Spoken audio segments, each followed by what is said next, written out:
આગામી 25 ફેબ્રુઆરીના રોજ વડાપ્રધાન નરેન્દ્ર મોદી દેવભૂમિ દ્વારકા જિલ્લાના પ્રવાસે આવી રહ્યા છે, જેને લઈ ઓખાવાસીઓમાં ભારે ઉત્સાહ જોવા મળી રહ્યો છે।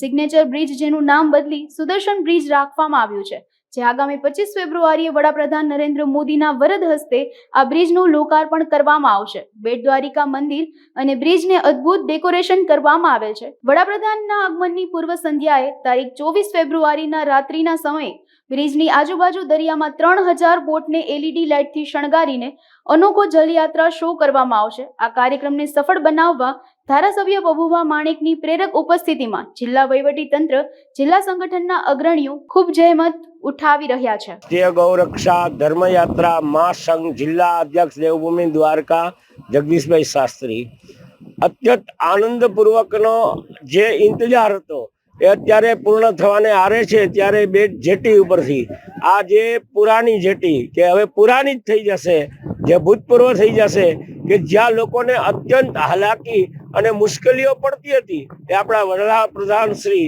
નરેન્દ્રભાઈ મોદીનો એક સપનું સાકાર થઈ રહ્યું છે।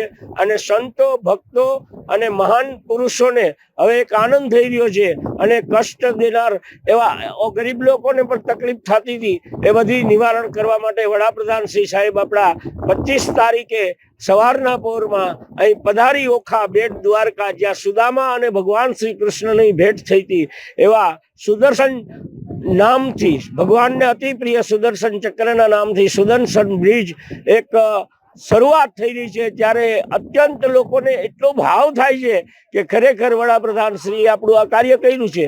તો અત્યારે ઓખાથી માંડીને દ્વારકા સુધીના તમામ સક્રિય કલેક્ટર શ્રી પંડ્યા સાહેબ તેમજ PI જોશી સાહેબ તેમજ ઓખા અત્યારે 300 બોટો શણગારી લાઇટ ડેકોરેશનથી અને બધા થનગની રહ્યા છે। ધારાસભ્ય શ્રી દ્વારકા દેવભૂમિના, એમની સાથે પ્રશાસનના અધિકારીઓ સહિતના અનેક ઉત્સાહી લોકો, વિશ્વ હિન્દુ પરિષદ, બજરંગ દળ, તમામ લોકો, સનાતનીઓ, એક મહાન આનંદનો માહોલ સર્જાઈ રહ્યો છે।